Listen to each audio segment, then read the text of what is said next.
Hello and welcome. We are live. You know, I never really checked my levels here, but let's bump up. Let's bump that up. Um, it is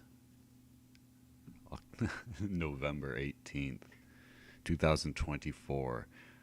5:14 in the morning, having a bit of a late start this morning here in the land of the burning sun, where it is actually feeling fairly cool outside. We have a very special ASMR treat today. Uh, if you haven't read the description or the title, we are looking at Dungeon of Dread by Rose Estes. Now, if you're unfamiliar with Dungeon of Dread, and I'll get out from behind the mic maybe just a little bit. Dungeon of Dread was a book in the Dungeons and Dragons Endless Quest series, which was modeled after the Choose Your Own Adventure series. These Dungeons and Dragons Endless Quest books, Pick a Path to Adventure, were published in the 1980s. I grew up with these. I read many of these, and I have begun to gather them up as I've thought of content for this channel, and I actually do enjoy doing the ASMR quite a bit. And I thought, well, what could I do that has me talking without me just rambling too much?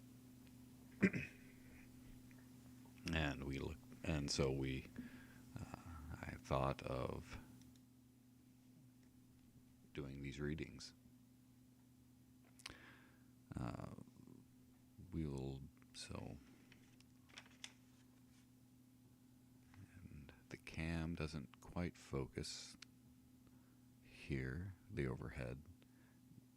We can adjust our lighting and wash me out just a little bit and see if we can't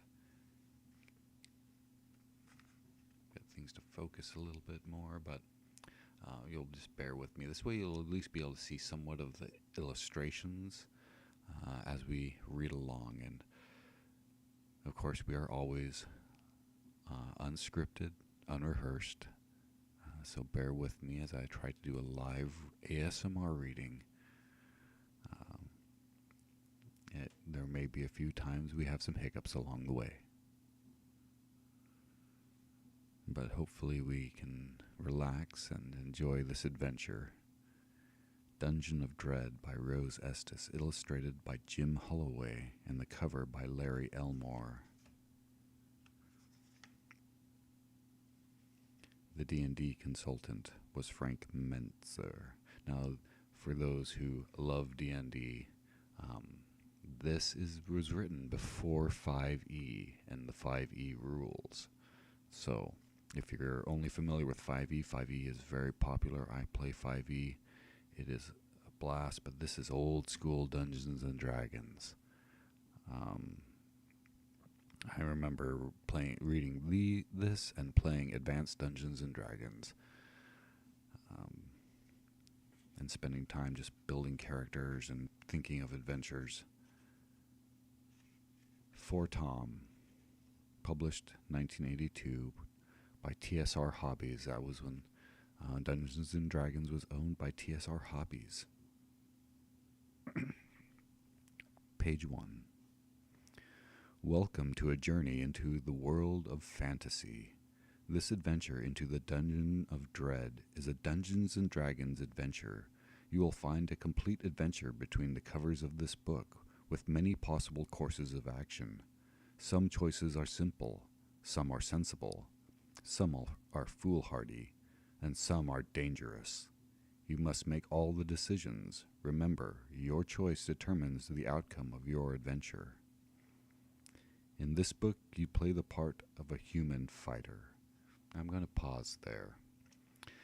For those who are unfamiliar with these books or a choose your own adventure type book, what happens as you go through them is you are faced with a choice, and you can turn to certain pages to find out the outcome of that decision that you've made. Now, if we have any viewers who are in the chat, feel free to chime in when it comes time to choose and say, hey, choose this, make this option, if we have any viewers.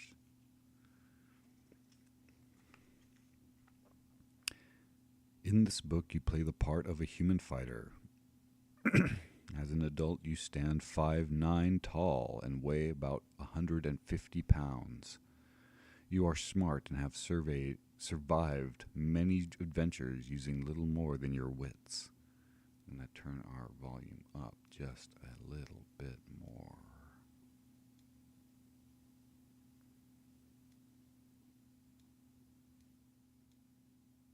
No, we don't want to get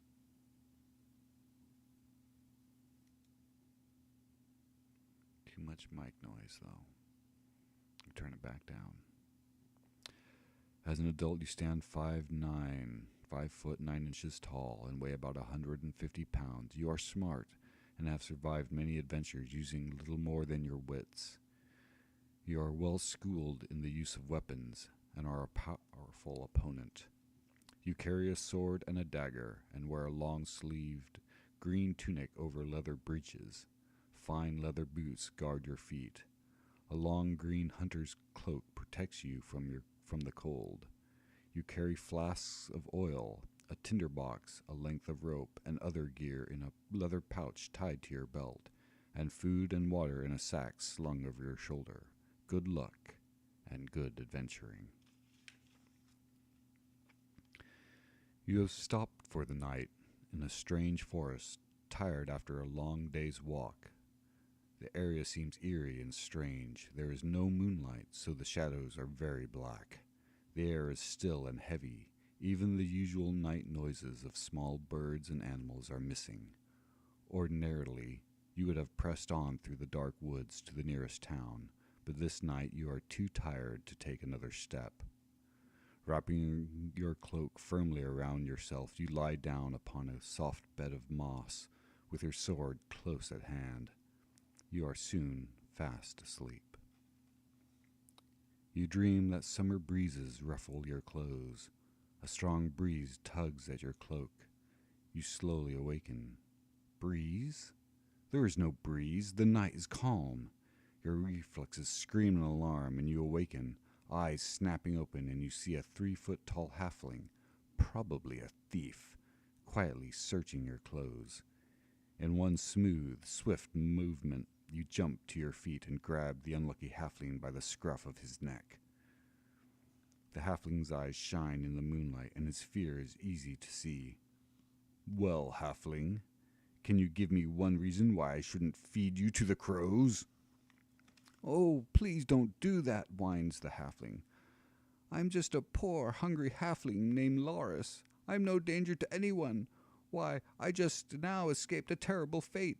If you spare me and feed me, I'll tell you where to find all the treasure in the world. You hesitate, then lower him to the ground, saying, I have no need for all the world's riches, but what you say sparks my interest. I will spare your life and feed you if your story interests me enough to pay for my lost sleep. But I warn you, if the tale does not, I will feed you to the crows. Carefully watching the halfling, you gather dry wood from beneath the tree to start a fire. Soon you and the halfling share its welcome warmth. Its bright light holds back the shadows of the night. You brew mugs of strong tea as the halfling falls ravenously on a mutton leg and a round of cheese. He eats as though it has been years since he last saw food. Halfling, you spoke of treasure and adventure, you urge, trying not to show your curiosity. Loris wipes his mug with a grimy finger, searching for any sugar his tongue might have missed. All the while, his large brown eyes flicker about, calculating his chances for escape. He studies the strong grace of your movements, your mirror bright shield glinting in the firelight, and your sword hanging within easy reach, its hilt polished with use. Wiping his mouth with the back of his hands, the halfling sighs and stares into the flickering fire. Aye, 'tis true, 'tis a marvelous tale, and truthful too, but there are hardly any who will believe it when I get back to my home. Well, try me. I'm always good for a good tale, and you still owe me for the dinner and your life. I'll tell you, says the halfling, fixing you with a shrewd look, but you may wish you had never asked. Settling back against a tree stump, a faraway look comes into his eyes, and the halfling begins his tale. I've lived around these parts all my life, and a right pleasant place it was until a magic user showed up. Kalman, he calls himself. No one knows who he is or where he came from. One day he wasn't there, the next he was. Things soon began to change for the worse. People grew poor and sickly, crops withered, and livestock weakened and died. And throughout our trouble, the magic user grew rich and powerful. At last, some people had their fill. Gathering their courage, they came upon Kalman, and in the middle of the night burned his house down and drove him from the town. He fled to the woods and claimed them as his own. We townsfolk stay far away from the woods, but travelers who choose not to listen to our warnings enter the woods and are never seen again. I was always too smart for my own good, sighs the halfling. One day I decided I would learn the secret of the woods, the missing travelers, and perhaps figure out how to kill the wizard. If I could do that, I could return to the village as a rich hero. So one morning, without even a goodbye to me missus, I slipped into the woods. I explored every inch of the evil woods and found nothing. Finally, I came to a mountain just outside the forest. I was cold and tired, so I crawled up on a ledge of rock to rest. I was going to sit for a moment before I went home. I must have fallen asleep, for the next thing I knew, I woke up to find Kalman standing over me. So, you wanted to find me, halfling, he said. Well, now you have, and I wager you get more than you bargained for. With a wave of his hand, he put a spell on me so I couldn't move and slung me over his shoulder like a trussed-up rabbit. Then we slipped through an opening into the side of the mountain. I cannot tell you of all the frightening things I saw. I don't even want to think of them, shuddered the halfling. He carried me to the very center of the mountain, maybe the center of the world for all I know. And there I saw all the treasure in the world. You want to rob me, said Kalman. So look upon my treasure. You will always know just how much you have lost. Those who seek danger foolishly always find it. Those who know how to handle both danger and wealth are few and far between. You are lucky. I feel generous. I shall let you go and not even change you into a newt, as you deserve. When you return to your home, none will believe you. Your friends will think you have been drinking fermented corn juice in the woods and have made this story up to cover your absence. They will laugh at you. Only you will know that you have been only you will know what you have beheld and lost. Now be gone. Black smoke came from his fingertips. When it cleared, I found myself in the dark woods, alone and hungry. Laura stares into the fire for a long time without speaking. Finally, he rouses himself and says, with a shaky laugh, You can see now, I am just a poor halfling, of no harm to anyone, harm or help to anyone. I feel sorry for the forlorn... You feel sorry for the forlorn little fellow, and are curious about both the evil wizard and his fabulous treasure. Strangely enough, you do believe the tale. Even though the little man is clad in a grimy patched cloak and has one toe peeking through his tattered leather boots, his eyes have a stubborn look that says, I am not a quitter. Life has been the halfling's hard, yet has used the halfling hard, yet he has courage. If he were given encouragement and a fair chance, he might prove a worthy companion. Loris, you say gently, could you find that opening in the mountain again? The halfling stares at you for a moment before he answers. Surely I could, but it would mean your death. Kalman would not allow you to survive as he did me. I was a moment's amusement, but you would be a serious threat. Anyway, the monsters would get you first. They're scary. I don't remember them clearly, but I remember enough to give me nightmares for the rest of my life. You're crazy to even think about going in there. You couldn't get me to go back in there for a million zillion gold pieces. You fold your arms and stare at the halfling, tapping your fingers against your shoulder. Loris shakes his head and says, I see nothing will persuade you. As the wizard said, those who search for danger will find it. Who can tell? You might even succeed where I failed. I will take you to the rock. At least it will prove I spoke the truth. Gathering your possessions, you quickly break camp and follow the halfling into the dark woods. The night is dark. Without the halfling's knowledge of the way, you would be hopelessly lost. Trees loom out of the darkness, branches clutch at your legs, and sharp stones cut into the soles of your boots. At last the mountain rises before you, silhouetted against the night. The halfling searches for a while, then cries, Aha! Here it is! A large, dark crack looms in the mountain before you.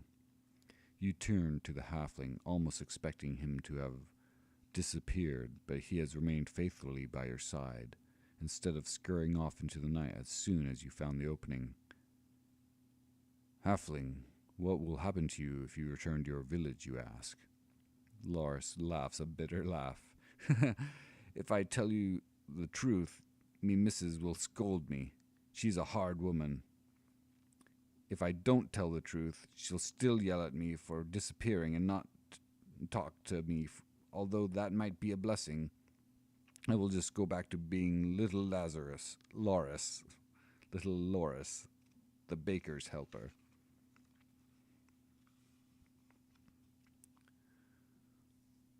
Loris, you say, it took great heart and courage to try such a dangerous task. Would you consider joining me on a second adventure? Kalman will never expect you to return, and with your assistance we may defeat this evil wizard. If we succeed, you will return home a hero. Thereafter you will be known as Loris the Brave. The halfling looks down at the ground, his shoulders sagging.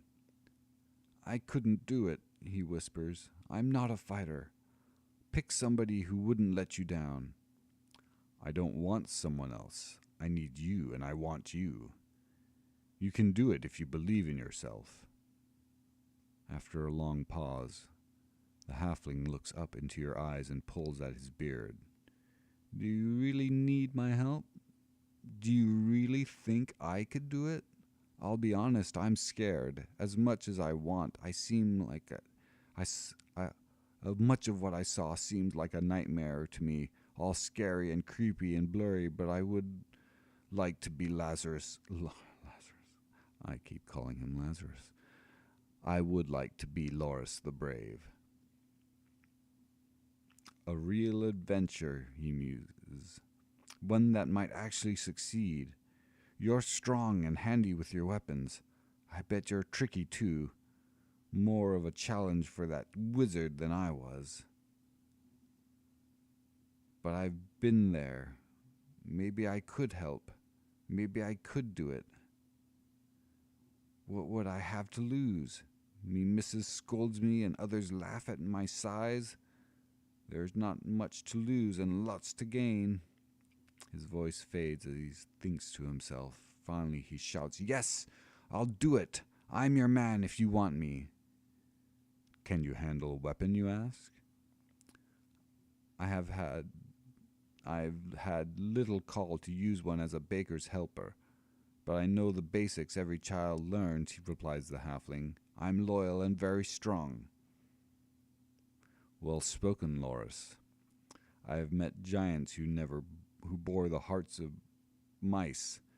People should never judge a man by his size. These things that The things that matter, truth, loyalty, courage, and honor, will never be found on a yardstick. The halfling smiles up at you, his round eyes rimmed with bright tears. Come, come, no time for tears. Now then, I'm called Carrick. Clasp my hand and let us swear our loyalty to each other and to our mission. The halfling slides his small leathery hand into yours, and you soon swear the oath. Well, you say, there's no reason to stay. Let the adventure begin. You look at the stars and breathe deeply the clean, crisp air. Then, with your hand wrapped firmly around the hilt of your sword, you step into the opening. Inside, all is quiet. It appears a simple cave, even though the halfling's tale sounded true. You question it just for a moment. As your eyes grow accustomed to the darkness, you see a skeleton leaning against the wall in one corner, staring at the opposite wall. A small shield lies at its side. With a little polishing, it might shine as brightly as your own. You pick up the shield and give it to Loris, also handing him your dagger. The halfling takes the weapon and shield, holding the dagger gingerly with his fingertips. It's not going to bite you, you say. Hold it firmly. Be ready. Don't strike until you're certain of your target, and once you begin, do not falter. I'll try to do my best, Loris says, putting the dagger on his belt. I'm scared, but I won't let you down. He begins polishing the shield. Your eyes follow the skeleton's gaze and see a message scrawled in red on the wall of the cave. Watch the water that is not water, and beware the basilisk. The rest of the cave is empty, except for a pile of leaves and twigs in the west corner, and a hole in the wall under the message. Well, Loris, where do we go from here, you ask? I don't know, the halfling replies. I do not remember any trails, just some of the things I saw. So, here we begin. If you wish to investigate the hole in the wall, turn to page 13. If you wish to check the pile of leaves in the corner, turn to page 15. Well, we seem to have a clear warning, giving us some indication of what might be down the hole. But we are here, and there is a pile of leaves that is worth checking out. Should we do that first? If I was adventuring, I'd probably gingerly check the pile of leaves for any traps or treasure items.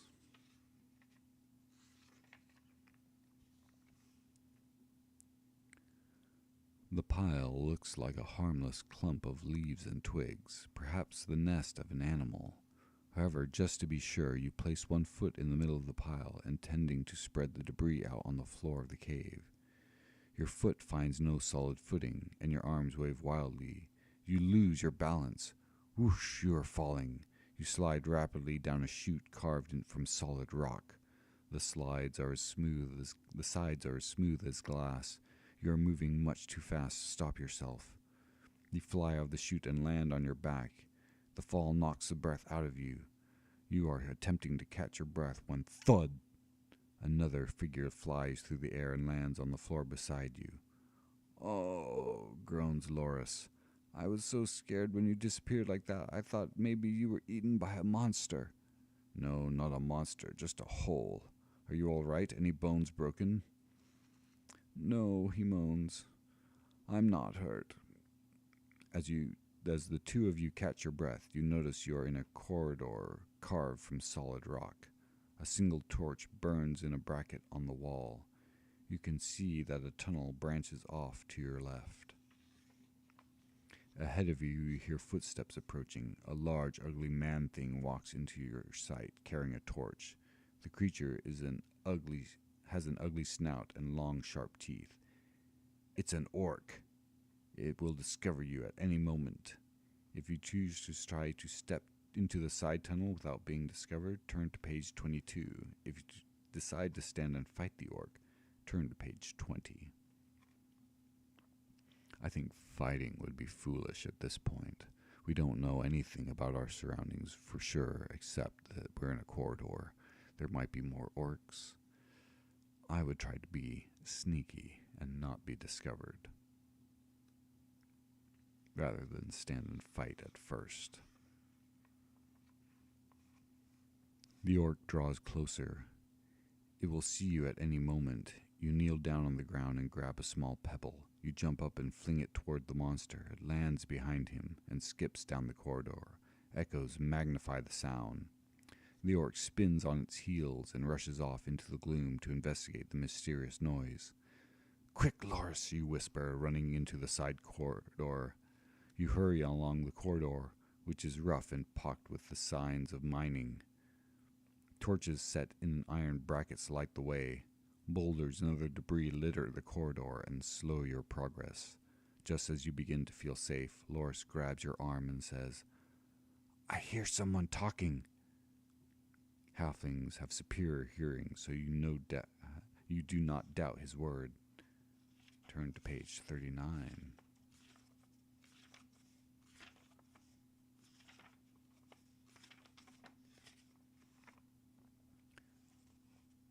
Quickly, you duck behind a large boulder and peer out. You see two goblins coming toward you. One of them carries a torch. They are 4 feet tall, with dirty yellow skin and sharp, nasty teeth.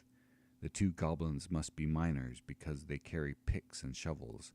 Maces and short swords hung from their belts. One of them argues over the ownership of a stone the other holds. "Listen, Scrag. I'm in charge of this job. Everything we find comes to me to be divided." "How can you divide only one stone, Bloomfell?" demands Scrag. "I think you're trying to steal it from me, you thief." "Who are you calling a thief?" shouts Bloomfell, and it pulls out its short sword. "I'll show you who's a thief. Take this!" It strikes Scrag. "Let's attack them now, you say, before they attack us." "I think we should hide," says Loris. "If we're lucky, they won't see us, and maybe we can avoid a fight." If you wish to attack the goblins, turn to page 40. If you do not wish to attack the goblins, turn to page 43. Well, I think we should probably follow Carrick's. As Carrick, I think we should attack them. Let's do that. We already hid from the orc. Let's attack these goblins. They're shouting, they're arguing. We can take him. We can take him.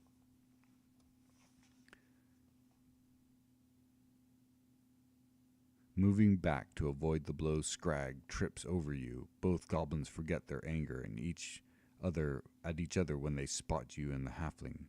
With shrieks of fury, they fall upon you. You swing your sword and slash Scrag across its chest.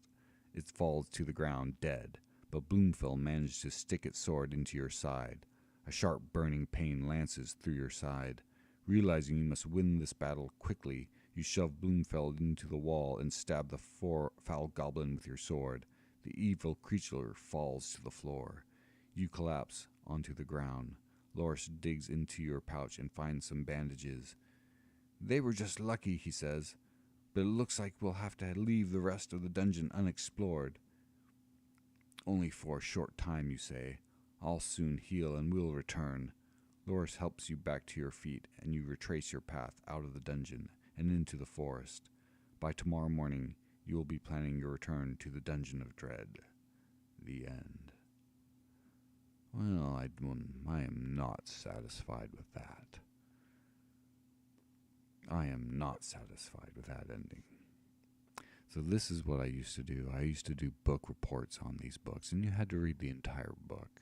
So I would make marks on the ones that I had made choices on, and go back and redo the choices, and go back and then do a new path until I had covered the entire book. And my teacher allowed me to do that. So we're going to jump back to page 39, I believe it was. Yes, and we are going to avoid the goblins this time. And see if we can't go just a little farther and have a little bit more of an adventure on this episode of the Anarchimedes show. If we move quickly before they notice us and attack, we can surely defeat them, you whisper. Climb on top of this boulder and grab a rock. When I give you the signal, you drop the rock on top of the nearest goblin. What? We're fighting. Oh, I chose do not attack the goblins. That's what happens if you do not attack the goblins. Your adventure ends. So we're attacking. Are you crazy? Whispers Loris. I don't want to drop any rock on its head. Listen, Loris, there is no time to argue. Just do as I say. We'll talk about it later. The halfling mumbles into his beard, but scrambles onto the boulder and clutches the rock to his chest. As the goblins pass by, you holler, Now! And Loris drops the boulder on Bloomfell, the goblin closest to you. It falls to the ground. Before Scrag can draw its sword, you leap out and fling yourself upon the goblin. You take the goblin by surprise, knocking it to the ground. It rolls out from under you and swings its sword into your shoulder. Enraged, you lash at the goblin with your own sword. The goblin crumples onto the ground. As you take some cloth from your pouch and begin to bind the wound. Here, let me help, says Loris, scrambling down from the boulder. He takes some more cloth from your pouch and binds the wound as best he can. As you start to leave the corridor, Loris stumbles and falls to the ground. He sits on the ground, rubbing his foot. I stubbed my toe on a stupid rock, he says. He grabs a rock and starts to throw it against the wall, then stops suddenly. What's this? He asks. Will you look at the size of this thing? It's an emerald as large as a pigeon's egg. I've never seen anything so pretty. Loris sighs, then reluctantly hands it to you. Handing it back, you say, If it hadn't been for your help, we might not have succeeded. Loris grins and puts it carefully in his pocket. The two of you cover all signs of the struggle in the area and continue down the corridor. Soon the corridor divides. The passage on the right is dimly lit and silent. The passage on your left opens into a small room. From the light of the torches in the corridor, you can see one large and several smaller dog-like creatures. They're yapping, yelping, and barking. You reach for your sword. Suddenly the adult dog disappears, then reappears a full 3 feet away from where it had first stood. The pups also disappear and reappear behind the larger creature. Dogs, says Loris. I hate dogs. They like to chase me because I'm so little. Show them who's the master, Carrick. Chase the mutts away. I don't know, you reply. They're blink dogs, and they can be tricky. They're smart and hard to hit if you have to fight them. Yeah, I wouldn't try to fight blink dogs. And if you don't know what blink dogs are, I have to look in the monster manual. I don't think they have blinks in 5e. They teleport. So, if you wish to attack them, turn to page 103. If you decide to make friends with them, page 96. Okay. I have some dogs. We'll make friends with these dogs. We'll try to make friends with the blink dogs. It sounds like there's some pups and an adult and a mom, probably.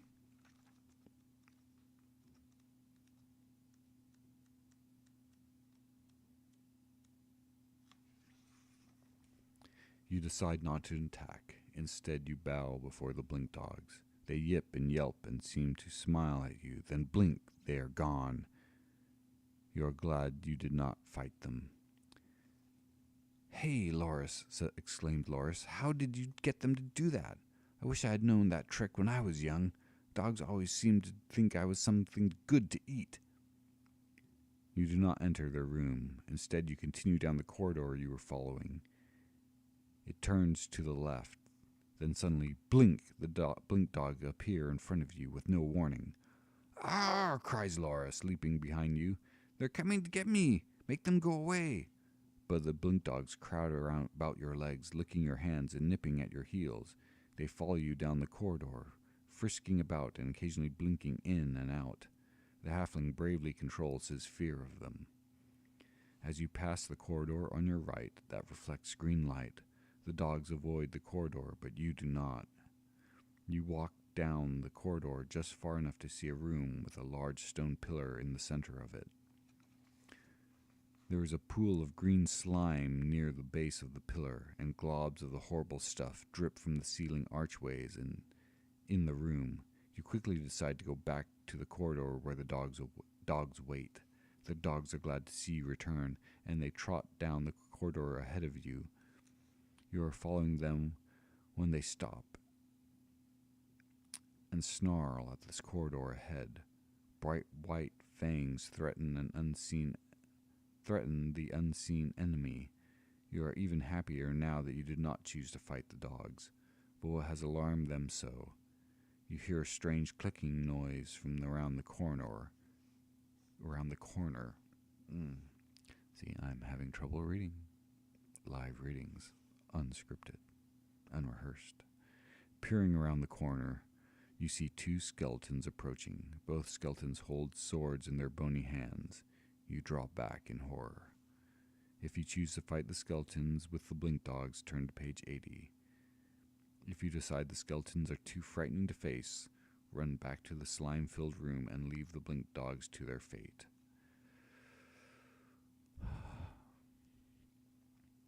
Green slime is nothing to mess with. A couple of skeletons. I say we try to fight them with the blink dogs. And go to page 80.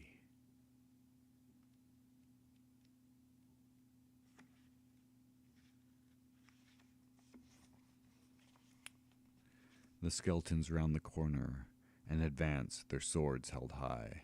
The dogs jump at the slow-moving skeletons, distracting them, and you land several solid blows on the awful monsters. With the help of the blink dogs, you soon reduce the skeletons to a heap of broken bones. The blink dogs nose about round the pile, and each grabs a bone with its mouth. With one last dog-like grin in your direction, they blink away. "Phew," says Loris. "That was the closest I've ever come to liking a dog." Heaving a sigh of relief, the two of you chuckle at Loris' comment and then start walking down the corridor the skeletons came from. All right, our adventure continues on page 62. As you enter the corridor, you hear the sound of grinding stone and see some dust falling from the ceiling. "Something's wrong," you whisper to the halfling. "Let's get out of here." You turn around and start retracing your footsteps. However, before you've gone 2 paces, a tremendous roar knocks you off your feet and the passage before you collapses. When the dust settles, you see the corridor is completely blocked with large boulders, heavy timbers, and dirt. "It's impossible," you say. "We'll never dig out without tools. We can only go forward." Reluctantly, the two of you stagger to your feet, turn around, and walk down the corridor, alert for danger at every step. The corridor ends in a room. A feeling of menace hangs heavy in the air. But what you see seems harmless enough. The room is approximately 20 feet square and dimly lit. The ceiling and walls are rough, and the stalactites hanging from the ceiling, The floor is smooth. A stone well about 3 feet tall stands in the middle of the room. The well is covered with mysterious carvings of ugly faces. Sword in hand, you approach the well carefully. "Don't do that! Get away!" screams the halfling. You stare at the halfling in shock. "There's something horrible in there," Laura says, trembling. "I can't remember it clearly. Calman picked me up by my feet and dangled me over the pool. He thought it was funny. I don't think it was so funny." "What kind of monster is it?" you ask. "I don't know," he answers. "I never saw anything like it before." Carefully sneaking up to the well, you glance in quickly and discover it contains only a shallow pool of water. All your instincts scream danger. Everything in you says, "Leave now," but you do not. You can't back away. You came, and you've come too far to let mysterious carvings around a pool of water frighten you. You look in again and see that the water is crystal clear. You see a bright gold key on the bottom of the pool. The tip of the key is fashioned like a cross with diamonds on each end. Colored gems decorate each corner. The key must be valuable and open the lock to something of great importance. "Look, Loris, look," you call, but the halfling buries his head in his hands and does not respond.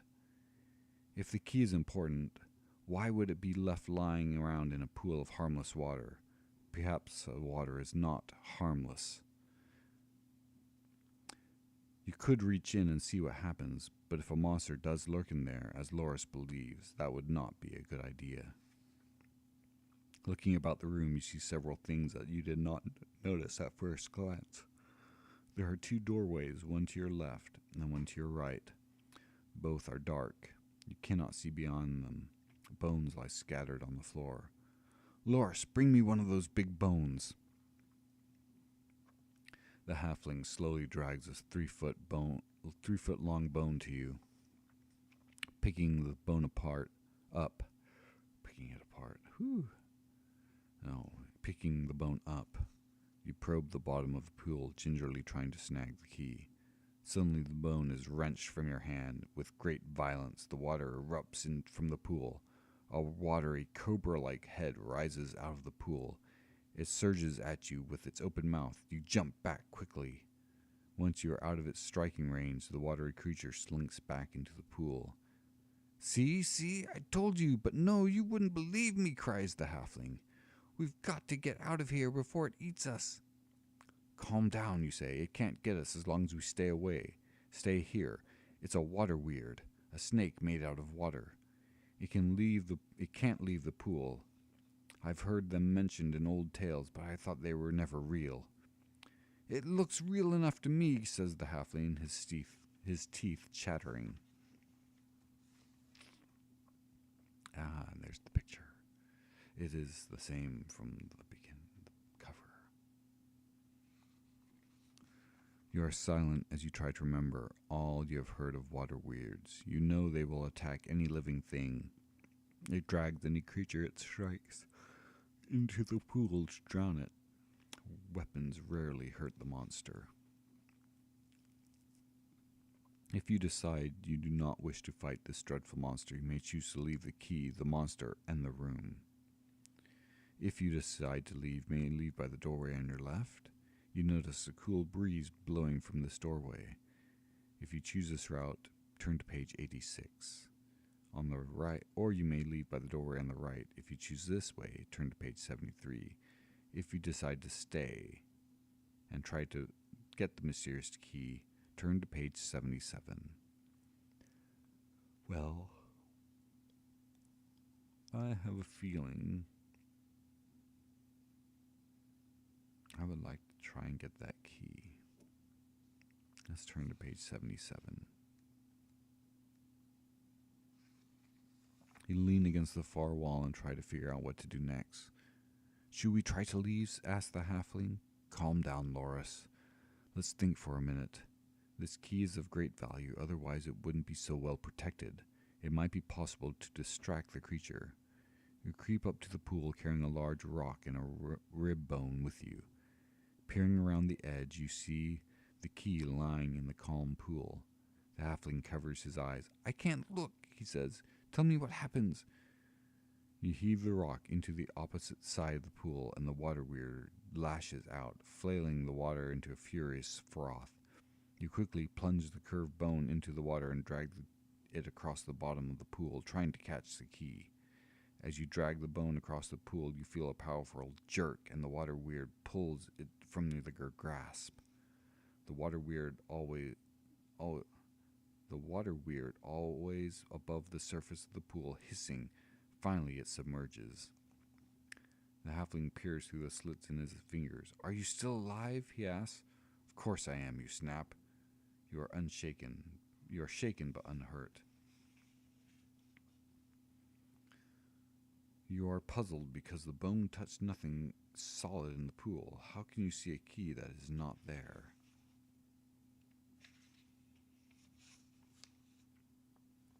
If the key is not there, where is it? You search the rough ceiling and see a glimmer. Moving to the far corner of the room, you see a gleam of gold and a flash of green, but you can't be sure of what you see is the key. Moving to the middle of the room, you can at least see that the mysterious key is attached to the ceiling by two thin wires.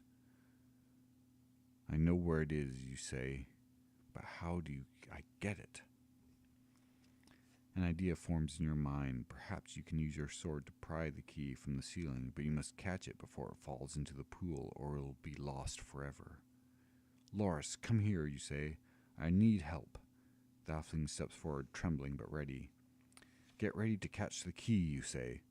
You take off your cloak and hold it in your left hand. You hold the sword in the other. With one swift movement, you flip your cape over the surface of the well and sweep your sword upwards. Snap! You pry the key from the ceiling.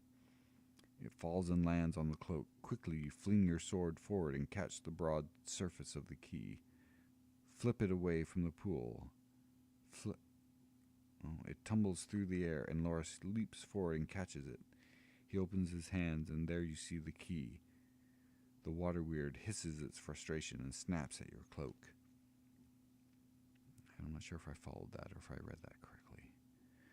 You jerk your cloak from the water weird's grasp and step back. Loris proudly hands the key to you, and you study its incredible beauty. It lies heavy in your hand, sparkling with gold and jewels. You study the key for several minutes longer, then slip it into your pouch and tighten the strings. Glancing at the well one last time, you turn to continue your adventure. A cool breeze blows down the corridor on the left, and you can see that the corridor runs uphill. You cannot see or hear anything in the right-hand corridor.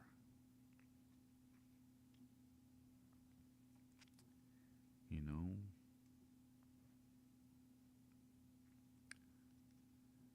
we're on page 79.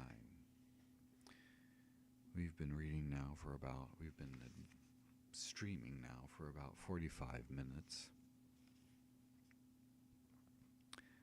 I have a feeling we may do this as a two-parter and come back. I think I would like to go the left-hand corridor, which I believe takes us out of it, but we have the key. We could come back and take the right-hand corridor at a part 2. Page 86.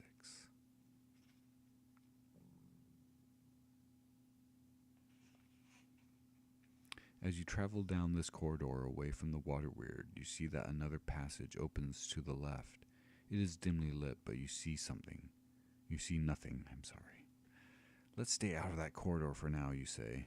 As you continue down the corridor, you see stone faces carved into the sides of the corridor. The faces have ugly, snarling features. Gosh, Carrick, Loris says. Look at those ugly faces. As you proceed, the carvings become larger. The corridor is now flanked by man-sized stone monsters with such hideous expressions you're almost too terrified to walk past them. They're only stone, Loris, you say, with more courage than you feel. The two of you creep along under the gaze of the stone monsters. A large torch-lit room opens before you. Large wooden beams rise on both sides of the doorway. You notice the corridor continuing on the other side of the room. As you examine the room, you feel as though 1,000 eyes are watching you. Before you stands the most horrible collection of statues you have ever seen. Stone monsters only a madman could imagine leer down at you from their pedestals. You stand in the doorway, too frightened to continue. It is well you do so, for one of the statues moves. It's a living gargoyle. It's the size of a man, but the color of a stone. Bat-like wings rise from its back, and it has knife-sharp hooks on its elbows and knees. A long spiral horn protrudes from its forehead. The gargoyle's hands end in long, sharp claws, and it has a long, whip-like tail.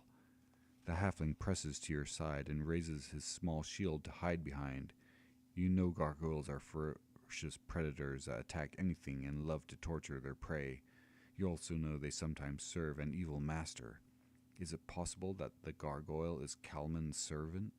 Perhaps the wizard is near.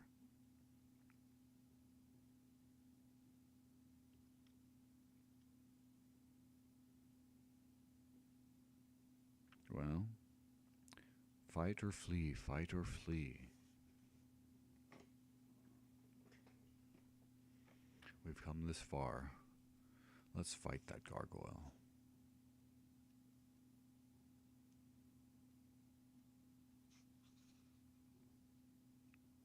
This doesn't look good. You doubt the corridor behind you holds anything less hideous than the gargoyle. Your heart racing wildly, you decide to take your chances with the gargoyle.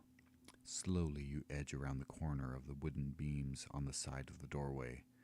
Loris, who has remained close by her side, stumbles over a rock and falls full length on the ground with a large whomp. Your courage fails as your feet refuse to move. You stand frozen with fear. The gargoyle swings its ugly head in your direction and gives a terrible shriek. Leaping down from its pedestal, it prances and dances like a demon, flapping its wings and drawing ever closer and closer. "Run, Carrick! Run! Don't stop for me!" cries the halfling. But you cannot leave your friend. The gargoyle's eyes fix on you, still standing in the front of the wooden beam.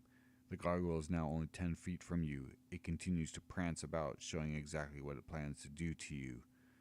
At last, bored with taunting, the gargoyle draws back and lowers its head until the spiral horn points at your chest. It runs towards you.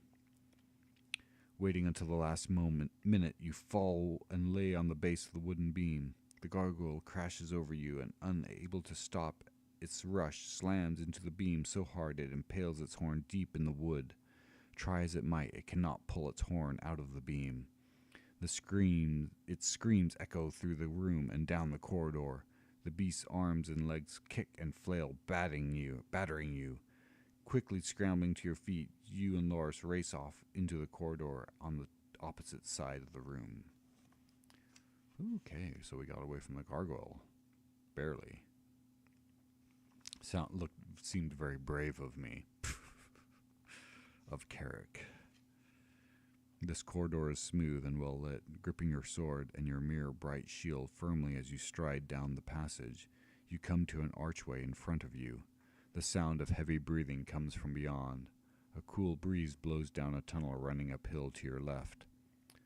Suddenly, mocking laughter rings out from the archway and a deep voice says, "Well done, fighter." "Hello again, halfling. You surprise me. I had not thought to see you again."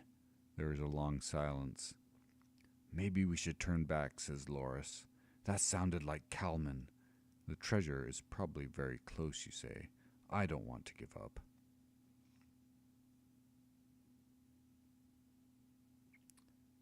Well, we could go down the corridor on the left, or we can face Kalman. Let's face Kalman, page 108.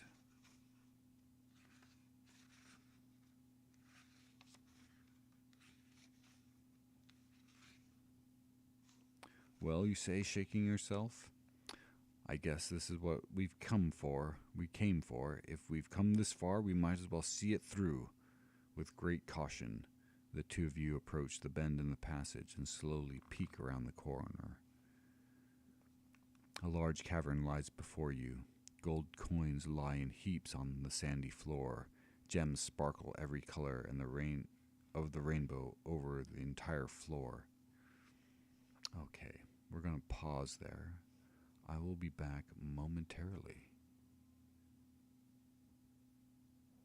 We're going to need to pause.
back. I am back. I am so sorry. We lost our mic. I came back from getting water and never unmuted my mic. Oh. We will come back. This will be part 1. We will reread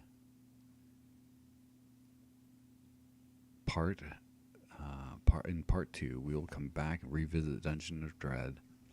Finish this ASMR. I am so sorry that I was muted. I was muted for the ending. Oh. Oh, I am sorry. So until next time, I can understand if you do not want to hit like on this video. Until next time, I am Anarchimedes signing off.